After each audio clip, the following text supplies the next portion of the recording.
상으로 함께 예배하신 모든 성도님들과 가정 가운데 하나님 평강이 함께 하시길 축복합니다. 함께 말씀 보도록 하겠습니다. 누가복음 2장 7절 말씀입니다. 누가복음 2장 7절 말씀 우리 함께 읽겠습니다. 첫 아들을 낳아 강보로 싸서 구유에 뉘었으니 이는 여관에 있을 곳이 없음이로라. 아멘. 우리 성탄절기 맞이하여서 예수님의 오심을 기억하고 기념하고 감사하는 시간 가운데 그것을 통해서 가르치고 계시는 말씀에 대해서 다시 한번 쭉 생각해 보고 있는데요. 첫 시간에는 마태복음 1장 말씀 함께 살펴보면서 예수님을 통해서 베푸신 구원이 무슨 구원인가, 무엇을 의미하는 구원인가, 가난에서 벗어나는 것도 구원이라고 하고요, 질병에서 낫는 것도 구원이라고 하고요, 또 갈등과 문제가 해결되는 것도 구원이라고 그렇게 이야기를 하는데, 도대체 예수님을 통해서 베푸신 구원은 무슨 구원을 의미하는가? 또 하나님께서 보시기에 하나님 아들을 보내서까지 채워야 될 우리의 가장 심각한 문제, 또 우리의 채워질 필요가 무엇이었나라고 할 때 마태복음 1장 21절에서 그렇게 가르치고 있죠. 아들을 낳으니 이름은 예수라. 이는 그가 자기 백성을 그들의 죄에서 건져낼 자이심이라. 죄에서부터 구원하시기 위해서 오신 구원자이시며, 예수님을 통한 구원은 죄에서 구원을 건져내시는 구원이었다라는 것 같이 살펴봤었고요. 두 번째, 지난주에 요한복음 1장 말씀 살펴보면서요, 태초에 만물의 생명을 불어넣으셨던 그 말씀이 육신이 되어서 우리 가운데 오셨다. 요한이 예수님 소개하는 표현이고 방법이었죠.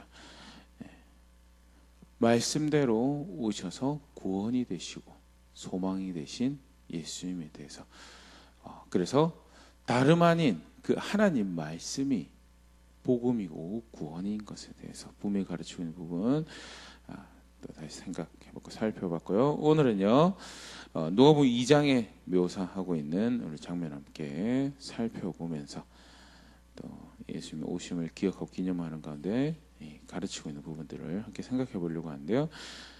우리 좀 전에 읽었던 말씀, 아이를 낳았는데 강보에 싸서 구유에 뉘었다는, 사실 우리가 성탄절 생각하면, 예수님 오심을 생각하면 어떤 대표적인 우리가 가지고 있는 이미지 중에 하나죠. 누울 자가 없어서 아이를 낳았는데 그 아이를 구유에, 가축들의 염을 먹는 그 밥통에 아이를 놓을 수밖에 없었던 상황. 그래서 사실 뭐 크리스마스 카드라든지 엽서, 뭐 여러 또 매체들에서 사용하고 있는 성탄절 이미지 중에 하나가 구유에 뉘어 있는 아기를 이렇게 표현을, 성탄절의 일종의 이 상징적인 그림으로 이렇게 표현을 하는데요. 한번 그 부분에 오늘 같이 생각을 해보도록 하겠습니다. 오늘 읽은 본문도 그렇지만요, 왜 아이를 구유에 누였나, 예수님을 구유에 누였냐라고 할 때 여관에 있을 곳이 없었다. 쉽게 말해서 예수님을 위한 방이 없었다라고 그렇게 가르치고 있는데요. 왜 그러면 예수님을 위한 방이 없었는가라고 할 때 누가복음 2장 1절부터 정확히 이렇게 보면요, 그 상황이 이렇게 설명이 되어 있습니다. 2장 1절을 보면요, 그때 가이사 아구스도가 영을 내려 천하로 다 호적하라 하였으니 이 호적은 구레뇨가 수리아 총독되었을 때 처음 한 것이라 하면서요. 역사적 상황을, 배경을 그렇게 설명하죠. 아우구스투스가 로마 초대 황제죠. 아우구스투스가 황제일 당시에 더불어서 쿠레니우스가 시리아 총독으로 있을 때 호적하라라고, 인구조사 겸 세수를 확보하기 위한 세금을 내야 된 사람들을 확인하는 그런 작업인데요. 이것을 명령을 내려서 다 고향에 돌아가서 제국에 등록된 인원임을 확인하라라고 해서 모든 사람, 3절에 모든 사람을 호적하러 각각 고향으로 돌아갔다. 4절, 그 중에 요셉도 다윗의 집 족속이므로 갈릴리 나사렛 동네에서 유대를 향하여 베들레헴이라 하는 다윗의 동네로 5절 그 약혼한 마리아와 함께 호적하러 올라가니 마리아가 이미 잉태하였더라. 그래서 다윗의 후손이죠. 요셉, 예수님 아버지, 육신의 아버지로 등장하고 있는 요셉. 현재 거주하고 있는 동네는 북부죠. 이스라엘 북부 갈릴리 나사렛에 거주하고 있었는데 원래 고향인 베들레헴, 유대 베들레헴 남쪽이죠. 남쪽으로 호적을 하러 갔고요. 단순히 요셉하고 마리아만 이제 그 호적을 하러 가는 것이 아니고 황제 측령에서 또 그 식민지 다스리는 총독의 명령에 의해서 호적이 명령되어 있는 상태이기 때문에 많은 사람들이 이동을 하고 있었고 지금도 사실은 베들레헴이라면 작은 도시인데요. 그때는 더 작은 도시였고요. 비록 작은 도시지만 출신 사람들이 각각 호적을 등록하러 고향을 향했을 때 이제 사람으로 붐비게 되는 그런 상황이었고요. 오늘 읽은 본문은 여관이라고 표현되어 있지만요. 학자들이 이렇게 볼 때 베들레헴이 그 당시 여관이라는 장소가 있을 만한 곳이 그만큼 사람의 이 유동 인구가 많은 장소가 아니었다는. 그래서 이 여관이라는 이 단어가 헬라어에서는 다양한 굉장히 폭넓게 여관을 지칭하는 또 다른 단어가 있는데 그 단어가 아니고 폭넓게 방을 지칭하는 기거할 수 있는 방을 지칭하는 그런 표현이고요. 그래서 번역의 여관이라는 것보다는 손님을 위한 방 정도로 게스트하우스 정도로 생각을 하면 될 것으로 이야기를 하고요. 친족이죠. 이제 요셉의 친척이 가지고 소유하고 있는 손님을 위한 방이 가득 차서 그래서 예수님의 어머니가 임신을 하고 있던 마리아가 아이를 이제 구유에 누일 수밖에 없는 그런 상황이 되어졌던 것에 대해서 사실 굉장히 대표적인 아까도 얘기했던 대표적인 이미지고 사실 이제 각색한 이야기도 많이 만들어내죠. 그래서 여관 주인 예수님 요셉과 마리아가 방을 내주지 않은 여관 주인이 악당인 것처럼 이렇게 등장을 하는 그런 연극도 만들고 강박하면 아주 회개하는 그런 장면들도 있고요. 또는 그것을 준비하던 학생이 그렇게 할 수 없다라고 하면서 연극을 망쳤다 뭐 이런 이야기들을 만들어내서 이야기하는데요. 성경은 정확하게 이해하고 있는 모습이 아니고요. 성경은 그렇게 가르치고 있지 않습니다. 단순히 표현을 하고 있습니다. 방이 없었다라고. 1차적으로 누가 보면 본문 안에서는요. 다윗의 후손으로 오셨는데 왕으로 오셨는데 그가 구유에 누일 만큼 겸손한 모습으로 이 땅에 오셨던 것을 굉장히 낮은 모습으로 이 땅에 오셨던 것에 대해서 보여주고 있고요. 더불어서 사실이죠. 비유가 아닙니다. 그냥 사실을 플레인하게 적고 있는데 그런 비유가 분명히 보여주고 있는 것이 아이를 위한 방이 없었다. 예수님을 위한 방이 없었다라는 것. 다르게 표현하면요. 환영받는 그런 오심이 아니었다라는 것. 이와 비슷한 이야기를 사실 마태복음에서도 하고 있죠. 좀 더 노골적으로 직접적으로 이야기를 하고 있는데요. 마태복음 2장 13절 15절 보면 그들이 떠난 후에 주의 사자가 요셉에게 현몽하여 이르되 헤롯이 아기를 찾아 죽이려 하니 일어나 아기와 그의 어머니를 데리고 애굽으로 피하여 내가 너에게 이르기까지 거기 있으라 하시니 요셉이 일어나서 밤에 아기와 그의 어머니를 데리고 애굽으로 떠나가 헤롯이 죽기까지 거기 있었으니 이는 주께서 선지자를 통하여 말씀하신 바 애굽으로부터 내 아들을 불렀다 함을 이루려 하심이라. 아기가 목숨이 이렇게 위협을 받는 상황이 되었다라는 것. 죽을 위기에 처하게 되어서 그 예수님이 살해당할 위기에 놓이게 되어서 천사가 육신의 아버지였던 요셉의 꿈에 등장하여서 이야기를 해주 경고를 하게 되고요. 그 요셉이 밤에 일어나서 황급히 아기와 아기의 엄마를 데리고 이집트로 내려갔다라는 그런 이야기가 기록되어 있으면서요. 동방에서부터 박사들이 선물을 가지고 찾아오는 이야기도 기록이 되어 있지만 동시에 더불어서 방이 없는 곳에 오셨던 예수님처럼 살해당할 위협 앞에 놓여졌던 그런 죽을 위기에 처했던 예수님의 오심에 대해서 성경은 그렇게 가르치고 있죠. 요한은 탄생 기사를 그렇게 기록을 하고 있지 않지만요, 동일한 이야기를 기록을 한 요한복음 1장 10절 11절 그가 세상에 계셨으며 세상은 그로 말미암아 지은 바 되었으되 세상은 그를 알지 못하였고 자기 땅에 오매 자기 백성이 영접하지 아니하였으나. 세상에 오셨고 그렇게 하나님의 아들이 또 하는 말씀이 그렇게 세상에 계셨는데 더더군다나 그 세상은 그로 인하여 만들어진 세상이었고 그로 인하여 존재하고 있는 그런 세상인데 세상이 그를 알아보지 못했다. 더더군다나 11절 더 끔찍한 이 표현, 자기 땅에 왔다. 자기 소유로 그 자기 집과 같은 그런 자기 땅에 자기 백성에게 왔는데 그 백성이 영접하지 않았다. 환영받지 못하는 아이였고요.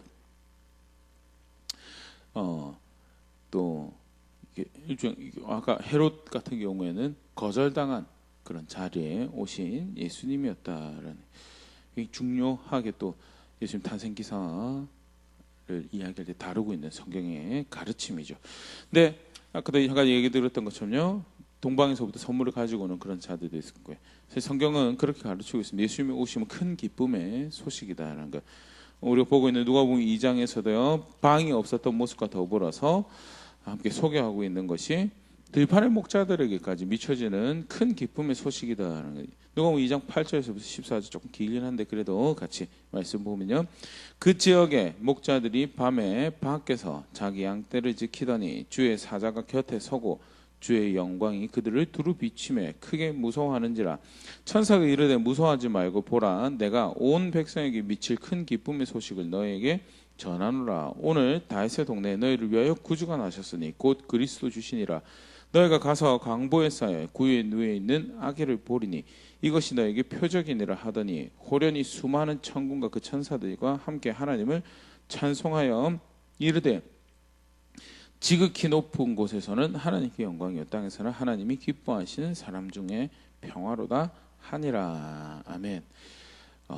들판의 목자들에게 천사가 등장하여서요, 나타나서 큰 기쁨의 좋은 소식이 너에게 있다 그러면서 예수님 오심을 소개하고 더불어서 그 놀라운 신비에 대해서 찬양을 하죠.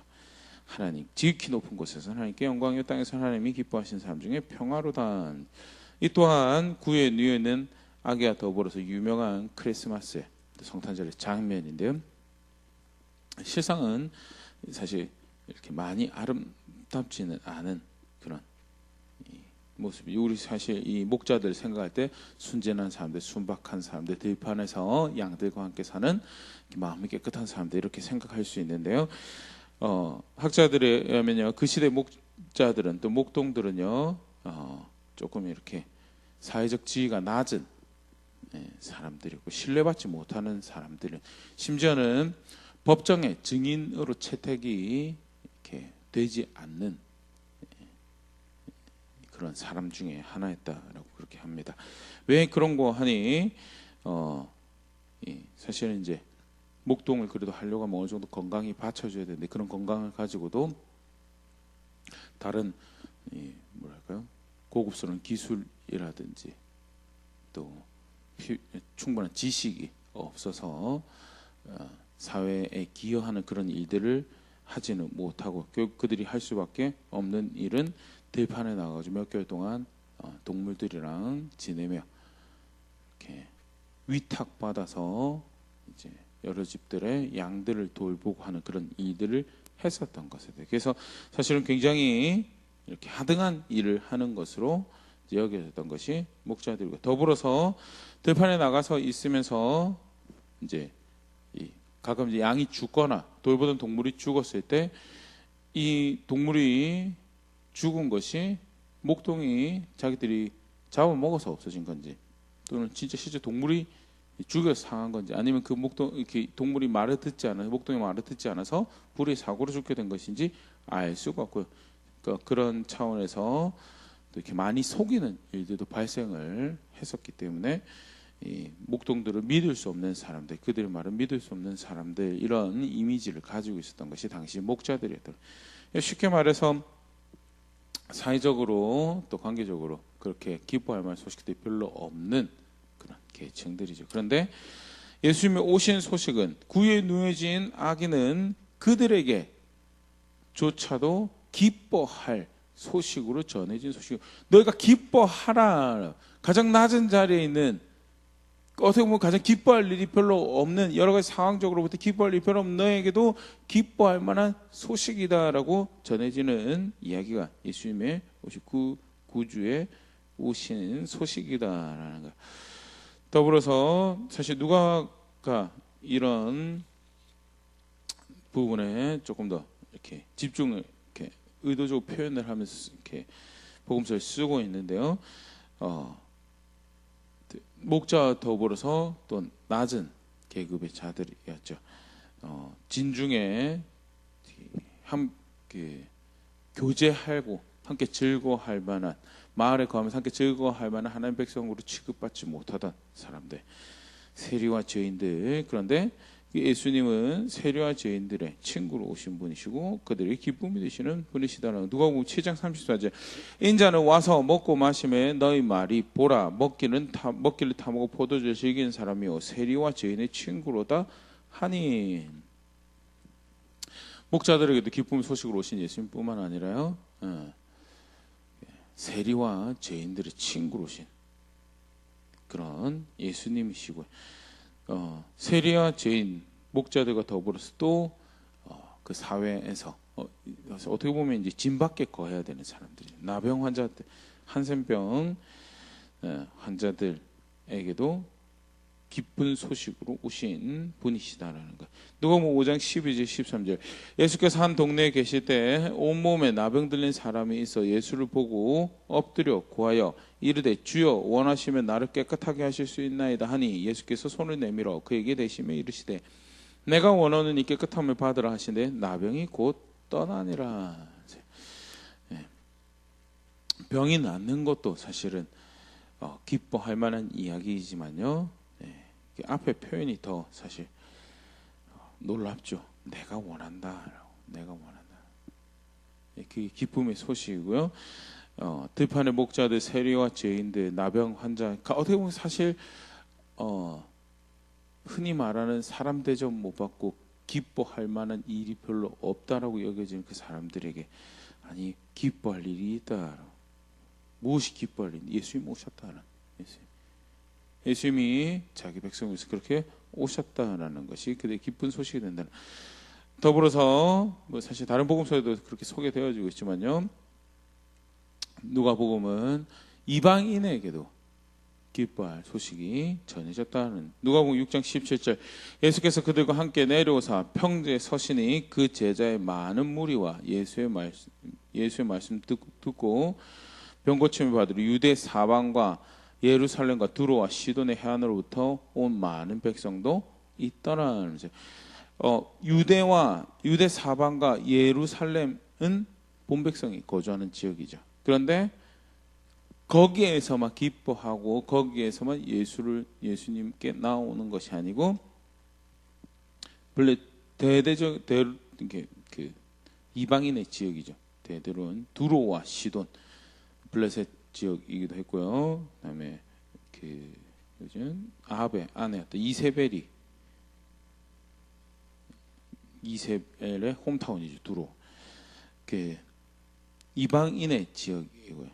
거기서부터 많은 무리들이 예수님의 이야기를 듣고 예수님의 소문을 듣고 예수님께 나왔다라는 것이 예수님 사역의 행적에 누가가 이렇게 이야기하고 있는 부분이고, 마태복음하고 마가복음은요 구체적으로 예수님께서 두로를 방문하셨던 그런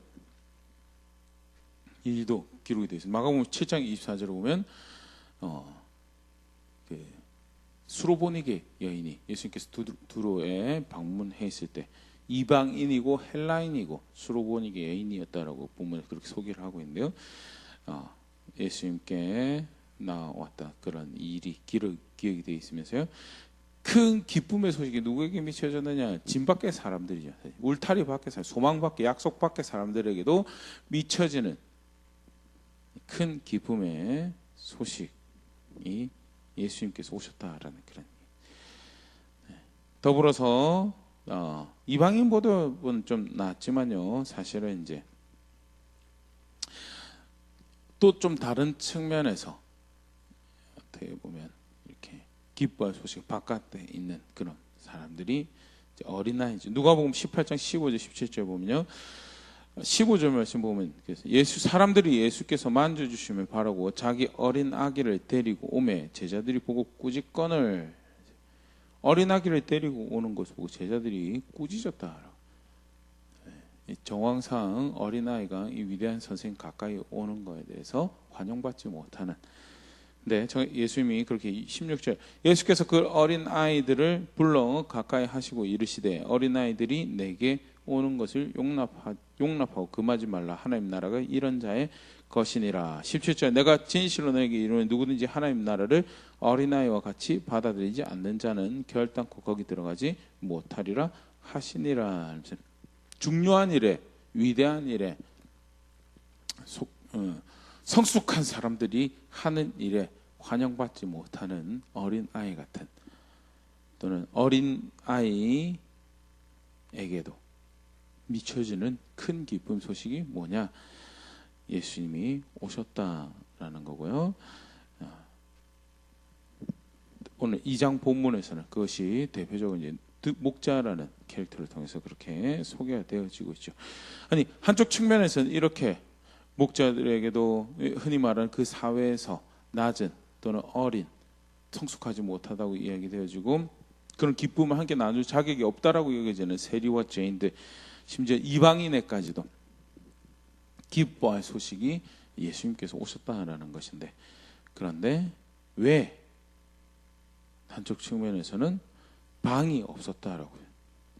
또는 그 아기를 제거하려고 죽이려고 시작부터 그런 위협을 가하고 정작 자기 땅에서 환영받지 못했다라고 그렇게 소개를 하고 있는가? 왜 그런 일이 발생했는가라고 할 때 우리 헤롯의 경우에 아주 쉽게 그 메시지를 보일 수 있죠.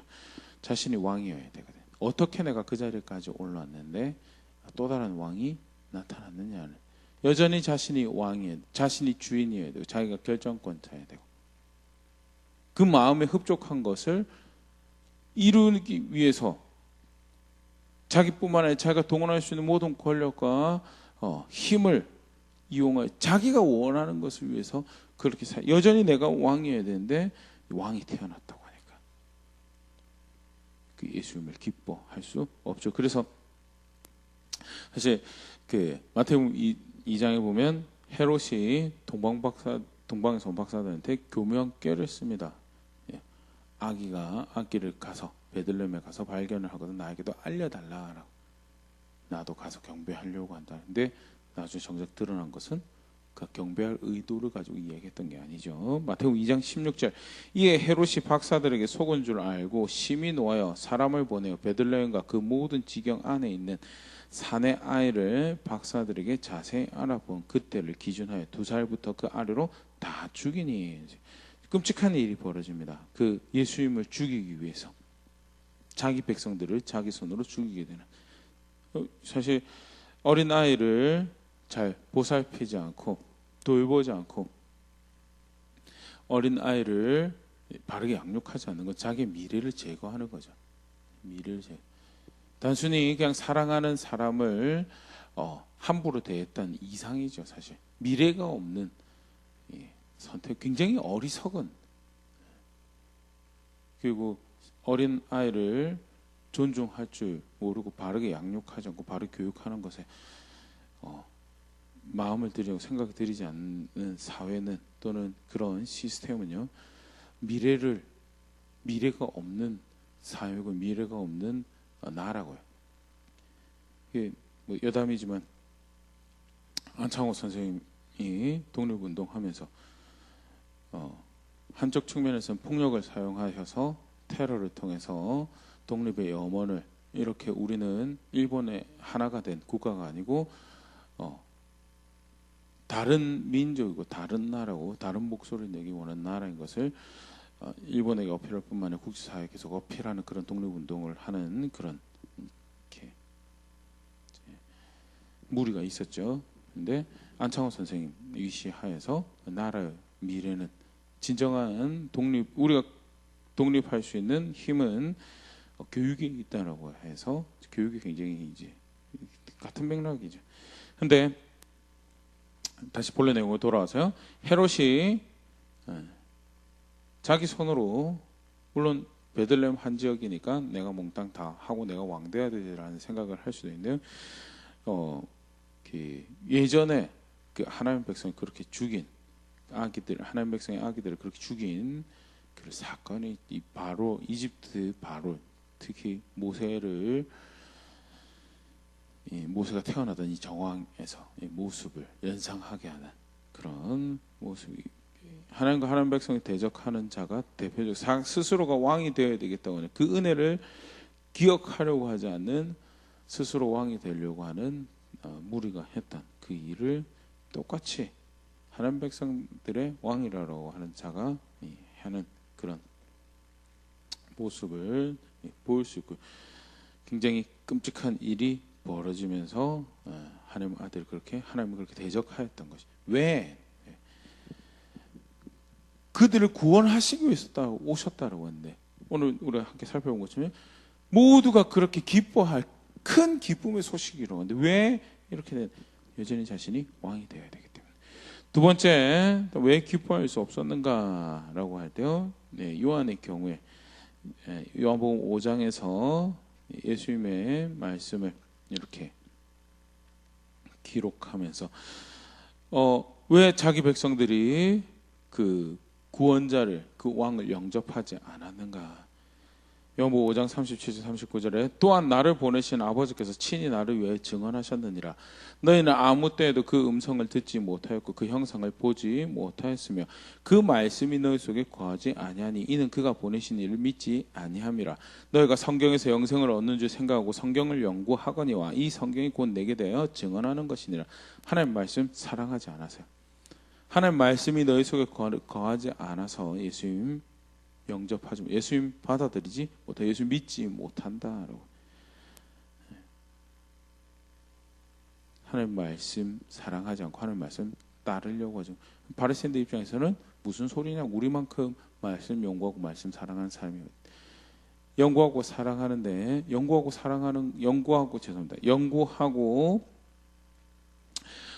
그렇게 수고하고 노력하는 만큼 중요한 그걸 따라 살려고 하는 건, 연구하는 게 안 중요하다는 게 아니에요. 연구해야지, 알아야지, 무슨 말인지 알아야지 따라 살 수 있는 기초라도 놓죠. 근데 연구는 했는데, 공부는 했는데 무슨 의미인지는 아는데 따라 살려고 하는 마음이 없는 게 바리새인들의 문제였고, 그게 외식한다라고 하는 거죠.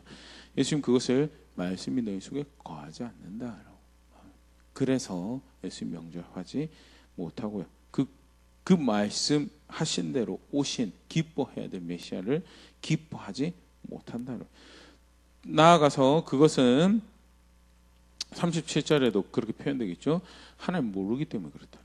하나님 아무 때에도 그 음성을 듣지 못해, 그 형상을 보지 못했다라는 말은요, 계시가 없었고 그 형상을 보지 못해, 그런 진짜 문자적인 의미로도 보일 수 있죠. 그것이 문학적으로 의미하는 바가 뭐냐면 그를 모른다라는 거예요. 하나님 그 말씀 공부한다고 백날 천날 들여다보고 있는데 하나님 모른다라는 말은 진짜 모른다라는 것보다는요, 사랑하지 않는다는, 존중하지 않는다라는 것을 의미하는 거죠. 요한복음 5장 42절에 다시 한번 그거 쐐기를 박습니다. 다만 하나님을 사랑하는 것이 너희 속에 없음을 알았노라. 하는 말씀 연구하고 배우 무엇을 의미하는지 중요하죠. 근데 정작 그렇게 하고 공부를 하는데 따라 살 생각이 없고요. 그 따라 살 생각이 없는 근본적인 이유는 하나님 사랑하지 않기 때문에, 하나님 존중하지 않기 때문에. 하나님 사랑한다고 하면서 하나님 말씀을 존중하지 않는 것도 거짓말이죠. 하나님 사랑하는 말씀 존중하는 게 그게 하나님 사랑하는 거죠. 근데 바리새인 두 개가 이제 사실 뗄 수가 없는 건데요. 근데 요한이 요한복음에서 왜 자기 백성이 그 예수님을 기뻐하지 못하고 예수 영접하지 못했는가? 하나님 사랑하지 않고 하나님 말씀 사랑하지 않아서 하나님 기뻐할 수 없었다. 반대로 또 이렇게도 표현을 합니다. 요한복음 3장 19절 21절. 그 정죄는 이것이니 곧 빛이 세상에 왔을 때 사람들이 자기 행위가 악함으로 빛보다 어둠을 더 사랑한 것이니라. 악을 행하는 자마다 빛을 미워하여 빛으로 오지 아니하나니 이는 그 행위가 드러날까 하며 진리를 따르는 자는 빛으로 오나니 이는 그 행위가 하나님 안에서 행한 것임을 나타내려 함이니라 하시니라. 왜 예수님 기뻐하지 않냐고? 왜 예수님 환영하지 않냐고요? 어둠 더 사랑하기 때문에. 어둠을 더 사랑하기 때문에 빛이 오는 것이 싫고 빛으로 가는 것도 싫어하고 빛을 따르는 것도 싫어한다. 예수님이 기뻐할 만한 소식으로 전해졌는데 더더군다나 담 밖에 있는 사람들, 소망 밖에 있었던 사람들에게 기뻐할 만한 소식으로 정작 복박에서 그것을 기뻐하는 소식을 받아들이지 못해요. 왜? 어둠을 더 사랑해. 무서운 일이죠. 무서운 일인데 성탄 기사에서 다시 한번 더 분명히 보여주고 가르치고 있는 바죠. 마지막으로 또 성경에서 찾아볼 수 있는 왜 예수님을 기뻐하지 않았는가 대표적인 모습으로 등장을 하고 있는 것이 요한복음 11장 47절에서 50절입니다. 이에 대제사장들과 바리새인들이 공회를 모으고 이르되 이 사람이 많은 표적을 행하니 우리가 어떻게 하겠느냐. 하나님의 아들로 오신 예수님이심을, 하나님이 구원을 베푸기 위해서 보내신 메시아이심을 표적을 통해서 많이 보여주는 거예요. 어떻게 하겠느냐? 영접하면 되죠. 기뻐하면 되죠. 환영하면 되죠. 그 앞에 무릎 꿇고 그를 통해 베푸시는 하나님의 구원을 받아들이면 되죠. 순종으로 그의 말씀을 따라 행하며 그 구원을 함께 기뻐하면 되죠.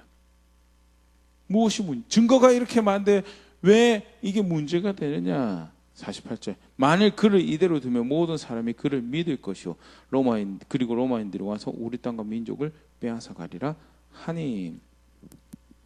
사람들이 이제 더 이상 자기들을 안 따르고 예수님을 따르는 게 문제가 되는 거예요.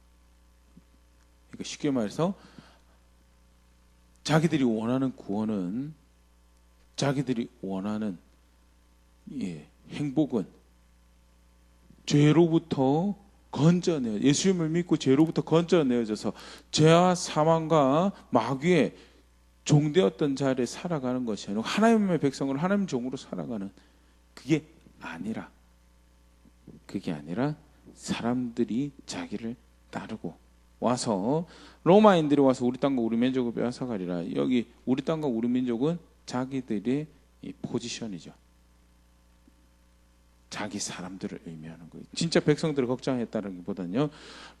실제로 유대교의 유리신 신앙이 계속 이제 갈등을 만들고 문제를 야기했던 측면에서 이제 로마 같은 경우도 유대인들이 유일신을 믿는 것에 대해서 또 유일신 신앙을 유지하는 것에 대해서 로마의 법을 이렇게 위해를 가하지 않는 선안에서 어느 정도 자치권을 허용해서, 그래서 사실 로마인들이 유대인들하고 이렇게 사이가 나쁘지 않았던 것이, 반란을 일으키지 않으면 사이가 나쁘지 않았던 것이 당시 역사적 정황이었고요. 어느 정도는 그 유일신 신앙의 자치권을 보장을 하고 있었고, 더더군다나 여기 우리 땅과 우리 민족이라는 것은 이 종교기구 산헤드린의 권위를 어느 정도 존중해주고 보장을 하고 있었던 거예요. 그래서 예수님이 이 사례 공회에서 예수님을 빌라도에게 데리고 갔을 때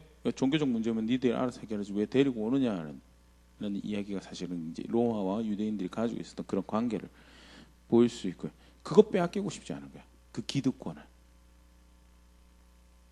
하나님은 하나님의 아들을 보내서 나는 이런 구원을 베풀기 위해서 너의 이런 필요를 채우기 위해서 보냈다라고 하는데 그들은 기대하고 있었던 것이 그게 아니었어요. 그러니까 어떻게 돼요? 증거가 있는데도 받아들이지 못하는 그런 상황이었고요. 왜 기뻐? 하늘이 천사가 기뻐할 만한 소식이다라고 증거하고 있는 이 일에 대해서 왜 기뻐하지 못하느냐? 자기들이 원하는 굉장히 간단하죠. 자기들이 원하는 게 아니었었기 때문에 기뻐하지 못해. 이 사실은 이 사람이 얼마나 스스로 속이는 것이 무서운 건가에 대해서 원해야 되죠. 왜? 그 길 끝은 죽음이기 때문에 거기서 벗어나는 것을 원해야 돼요. 그런데 그걸 원하지 않아요. 그 길 끝이 죽는 길임에도 불구하고 여전히 거기서 함께 뒹굴며 거기서 사람들이 지지를 얻고 거기서 내가 원하는 권력들을 맛보며 거기서 내가 왕노릇하고 거기서 내 마음에 흡족하게 하는 것을 내가 선택하게 사는 것을 그게 죄의 종으로 마귀의 종으로 살아가는 모습이 그건 죽는 길이다라고 하는데도 그게 죽을 길이 아닌 거예요. 하나님은 안다라고 하는 말씀 안다고 하는데 그게 여전히 죽을 길이 아닌 거예요. 그게 자기가 원하는 것이 아니니까. 예수님이 큰 기쁨의 소식으로 오신 예수님 기뻐하지 못하는데 49절 그중 한 사람 그 해 대제사장 가야바가 그들에게 말하되 너희가 아무것도 알지 못하는도다. 50절 한 사람 백성을 위하여 죽어서 온 민족이 망하지 않게 되는 것이 너에게 유익한 줄을 생각하지 아니하는 듯 하였으니 쉽게 말해서 예수님을 죽이기로 작당을 하는 거죠. 아무것도 모르는구나. 그 하나 죽이면 다 해결된다.